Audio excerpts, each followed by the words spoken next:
एक बार की बात है। एक गोल मटोल आम एक बड़े आम के दरख्त पर खुशी खुशी रहता था। उसका ख्वाब था कि वो फलों का बादशाह बने। एक दिन उसने पत्तियों से ताज बनाकर पहन लिया। बाकी आम हंस पड़े, तुम बादशाह नहीं जोकर लग रहे हो। गोल मटोल आम ने गुस्से से गाल फुला लिए। अचानक एक तोता आया और बोला, वाह हुजूर, बादशाह सलामत। आम शर्मा गया, आखिर किसी ने मेरी इज्जत की। मगर तोता संजीदा नहीं था, वो तो उसे खाना चाहता था। आम घबरा गया, पहरेदारों मेरी हिफाजत करो। बाकी आम और जोर जोर से हंसने लगे। तोते ने ताज चोंच से नोचा और हंसते हुए उड़ गया। आम ने आह भरी, बादशाह भी महफूज नहीं। फिर हवा का झोंका आया और फड़क वो नीचे गिर पड़ा। एक छोटे लड़के ने उसे उठाया। वाह, ये तो सबसे मजेदार आम है। और यूं गोल मटोल आम आखिरकार मशहूर हो गया। एक फलों की टोकरी में एक शरारती केला रहता था। जो भी उसे पकड़ने की कोशिश करता वो तुरंत फिसलकर निकल जाता। सेब हमेशा उसे स्लिपी कहते थे, क्योंकि वो हर समय रगड़कर सरकता रहता था। एक दिन एक बंदर ने खिड़की से टोकरी देख ली। बंदर छलांग लगाकर सीधे केले की तरफ बढ़ा, मगर स्लिपी ने कहा, मुझे पकड़ के दिखाओ। वो टोकरी से लुढ़क कर किचन के फर्श पर दौड़ने लगा। बंदर उसके पीछे भागा और खुद ही फिसल गया। स्लिपी इतना हंसा कि उसका छिलका थोड़ा से खुल गया। वो एक डबल रोटी के पीछे छिप गया, मगर जोर से छींक दी, अच्छू। बंदर ने उसे तुरंत देख लिया। दोनों भागते भागते आटे की बोरी में जा गिरे। अब दोनों पूरे सफेद, बिल्कुल भूत लग रहे थे। बंदर हंसा और बोला, केला खाने से अच्छा है दोस्त बनाना। उस दिन के बाद स्लिपी और बंदर रोज दौड़ पकड़ खेलते थे। एक दफा का जिक्र है। एक शरारती आलू था जिसका नाम पोगो था। वो गाजर, टमाटर और मटर के साथ एक बड़ी किचन में रहता था।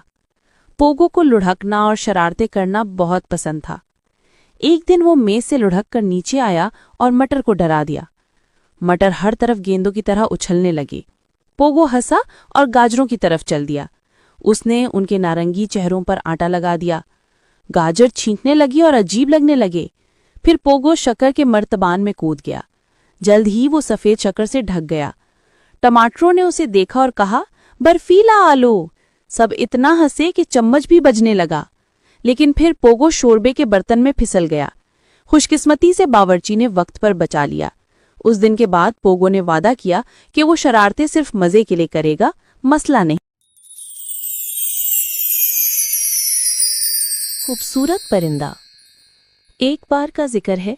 एक सरसब्ज जंगल में एक नन्हा परिंदा रहता था, जिसकी परों का रंग सुनहरी था। उसके पर सुबह के सूरज की रोशनी की तरह चमकते थे। जंगल के सारे जानवर उसकी खूबसूरती को पसंद करते थे, लेकिन परिंदा गरूर करने वाला नहीं था। वो निहायत नर्म दिल और मेहरबान था। हर रोज़ वो ऐसी मीठी आवाज़ में गाता कि फूल खिल उठते। दरिया उसकी धुन पर झूमने लगता। एक दिन एक उदास खरगोश उसके पास आया। खरगोश अपना घर का रास्ता भूल गया था। परिंदा दरख्तों के ऊपर ऊंचा उड़ गया। जल्द ही उसे खरगोश का बिल मिल गया। उसने खरगोश को उसके घर तक पहुंचाया। खरगोश ने खुशी के आंसुओं के साथ उसका शुक्रिया अदा किया। उस दिन से सबने उसे रोशनी का परिंदा कहना शुरू कर दिया। उसके सुनहरी परों की वजह से नहीं, बल्कि उसके सुनहरी दिल की वजह से। और यूं जंगल हमेशा उसके गीतों से रोशन और पुरअमन रहा। कहानी। एक जंगल में एक छोटी चींटी और एक बड़ा हाथी दोस्त बन गए। चींटी हमेशा हाथी के सामने बहादुर बनकर दिखाती। एक दिन चींटी चिल्लाई, मुझसे पंगा मत लेना। हाथी इतना हंसा कि दरख्त हिलने लगे। छोटी सी जान, तुम क्या कर सकती हो? हाथी ने पूछा। चींटी ने फख्र से कहा, मैं तो शेरों को भी भगा सकती हूँ।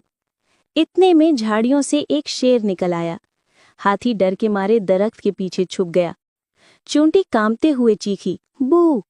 हैरत अंगेज तौर पर शेर डरकर भाग गया। हाथी ने झांक कर कहा, वाह, तुमने हमें बचा लिया। च्यूंटी ने आहिस्ता से कहा, हाय, बाल बाल बच गए। हाथी ने च्यूंटी को अपने सर पर बिठा लिया। दोनों अपनी ही हालत पर जोर जोर से हंसने लगे। इस दिन से हाथी ने छोटी च्यूंटी की इज्जत करना शुरू कर दी। एक छोटे से गांव में गली के आखिर में एक पुराना खौफनाक घर था, मगर डरने की बजाय वो हंसते हुए भूतों से भरा हुआ था। सबसे बहादुर भूत का नाम बूबू था, जो शरारतें करना बहुत पसंद करता था। एक रात वो पर्दे के पीछे छुपा और बिल्ली मिस्टर फ्लफी को डराया। मिस्टर फ्लफी ने इतनी ऊंची छलांग लगाई कि झाड़ू में उलझ गया।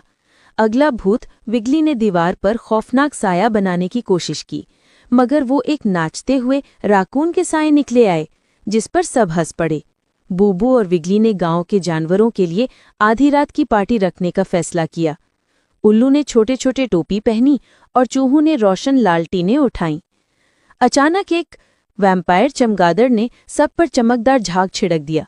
सब फिसलते और गिरते जैसे घर के अंदर एक बड़ी आइस रिंक हो। यहाँ तक कि बदअखलाक ढांचा मिस्टर बोन्स इतना हंसा कि गिर गया। सुबह तक खौफनाक घर खुश और थके हुए छोटी मखलूकात से भरा हुआ था। बूबू ने अलविदा कहा और वादा किया कि वो सिर्फ हंसी के साथ डराऊंगा, और उस दिन के बाद खौफनाक घर गांव की सबसे मजाहिया जगह बन गया।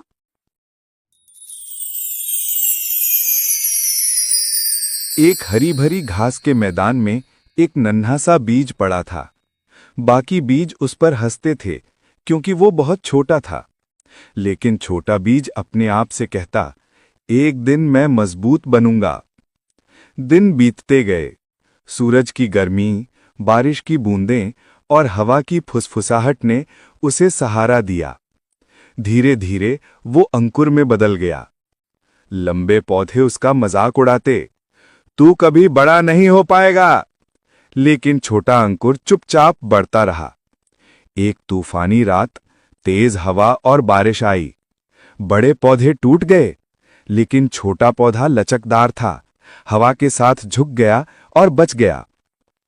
सालों बाद वो एक विशाल पेड़ बन गया, जिसने छाया दी, फल दिए और पक्षियों को घर दिया। मैदान ने समझा, असली ताकत शुरुआती आकार में नहीं, बल्कि धैर्य और हिम्मत में होती है। एक दफा का जिक्र है, एक जादुई दुनिया थी जो मुकम्मल आइसक्रीम से बनी थी। दरियाओं में चॉकलेट सिरप बहता था और पहाड़ वनीला के स्कूप्स के थे। करीब के शहरों के बच्चे वहां अनगिनत जायके चखने आते थे। एक छोटी बच्ची, सारा, को स्ट्रॉबेरी आइसक्रीम सबसे ज्यादा पसंद थी। एक दिन आसमान की रंग बिरंगी स्प्रिंकल्स गायब होने लगी। स्प्रिंकल्स के बिना आइसक्रीम वर्ल्ड पिघलने लगा। सारा ने फैसला किया कि वो मालूम करेगी स्प्रिंकल्स कहाँ गए। उसे एक शर्मीला जेली बेयर मिला जो राज जानता था। स्प्रिंकल्स एक देवहेकल वेफर कोन की गार में कैद थे। हौसले के साथ सारा और जेली बेयर गार में दाखिल हुए। उन्होंने कैंडी केन से बना एक पहेली हल की। अचानक गार खुल गया और स्प्रिंकल्स बाहर निकल आए। आसमान फिर रंगीन स्प्रिंकल से जगमगा उठा। आइसक्रीम वर्ल्ड दोबारा महफूज और जादुई बन गया। सबने सारा को आइसक्रीम वर्ल्ड की नन्ही हीरो कहा। माँ बिल्ली का सर्कस। लूना बिल्ली के 3 बच्चे थे। मोमो जुस्तजू करने वाला, टोफू सूने का शौकीन और पिकल शरारती। एक रात जब सब सो रहे थे, मोमो ने टॉयलेट पेपर फाड़ डाला और गुसलखाने को बर्फबारी में बदल डाला। टोफू सोफे पर चढ़ा, जमाई ली और धड़ाम से नीचे गिर पड़ा। पिकेल एक मौजा घसीटते हुए जोर जोर से मियाओ करने लगा, जैसे कोई सर्कस का मास्टर हो। देखते ही देखते ड्राइंग रूम मैदाने जंग बन गया। पर्दे झूल रहे थे, पानी फैल गया, पंजों के निशान हर जगह थे। लूना ने रोकने की कोशिश की, मगर तीनों बच्चे उस पर ही कूद पड़े और उसे भी खेल का हिस्सा बना लिया। सुबह इंसान ने मंजर देखा, पेपर की बर्फ, गीला फर्श और गायब मौजा। बच्चे मासूम बने बैठे थे। उस दिन से सब उन्हें मिडनाइट सर्कस कहने लगे। आइसक्रीम वाली गाय।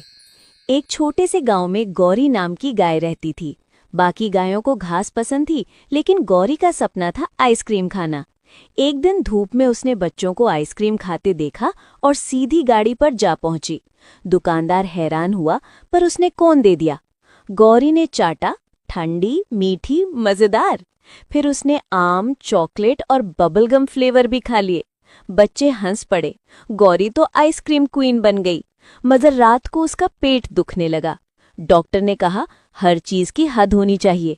अब गौरी घास खाती और आइसक्रीम सिर्फ त्योहार पर खाती। नीति: मजा लो पर सीमा में।